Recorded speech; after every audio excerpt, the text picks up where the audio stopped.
Ngayong araw po ako'y lalabas para bumili ng aming pagkain. Paglabas ko nga po nakita ko ang daming sasakyan. Napaka-traffic po. Dahil nandito daw po sa Israel, ang President ng Amerika na si Joe Biden.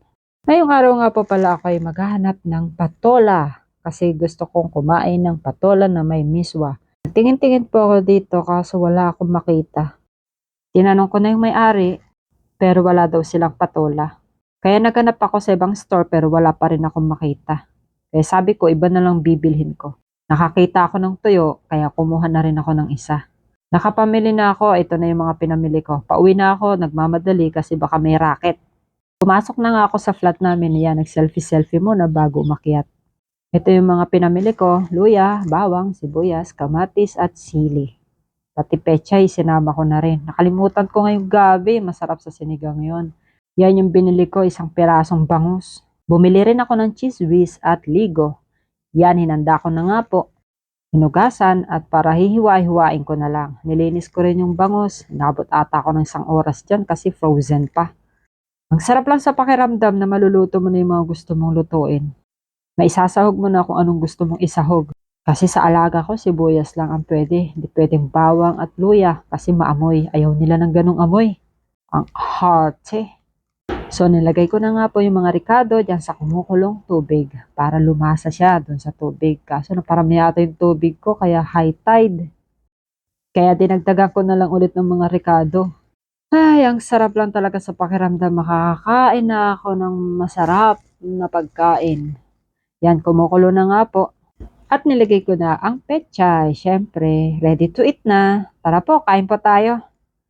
Kaya yan po, tinawag ko na yung aking kasama, baka isipin nyo, ngumingiti ako mag-isa. Hindi ko pa siya sinama sa video kasi sabi niya wag ko daw siyang isama. Pero mamaya-maya dyan, nasasagip din siya ng camera.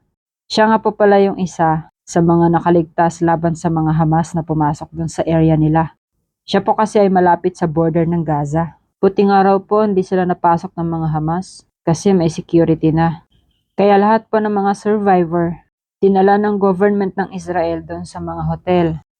Free accommodation, nakalibre din ng mga pagkain, napakaraming araw po. Pati nga sabon at shampoo at marami pang iba. Binigyan din daw sila ng pera. Tinatanong ko nga kung magkano, di naman yung sinasabi. Akala naman uutangan ko siya. Hindi, joke lang. Ayaw niya lang talagang sabihin. Sumaglit lang siya dito sa flat kasi may kukunin lang siya. Kaya pinakain ko na lang din siya ng aking niluto. Nasarapan naman siya. Kaso binibigay niya sa akin yung tiyan ng bangus. Hindi daw niya yun gusto. Ewan ko ba.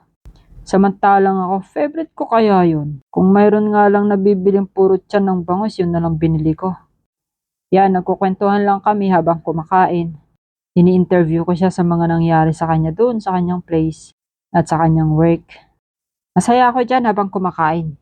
Kasi nakakakain ka na ng hindi nagmamadali, nakakakain ka na ng masasarap, nakakaluto ka na ng gusto mong iluto.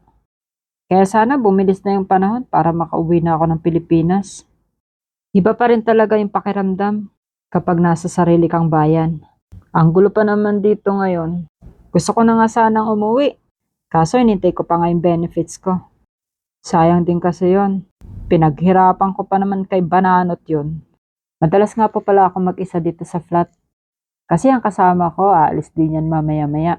Tapos yung isa kong kasama, leave out naman yung trabaho niya. Ibig sabihin, papasok ng umaga, babalik ng gabi or hapon. Kaya pag gabi, may kasama ako dito. O siya, sige, hanggang dito na lang po. Maraming salamat po sa inyong panunood at pakikinig. Sa susunod po ulit. Babush!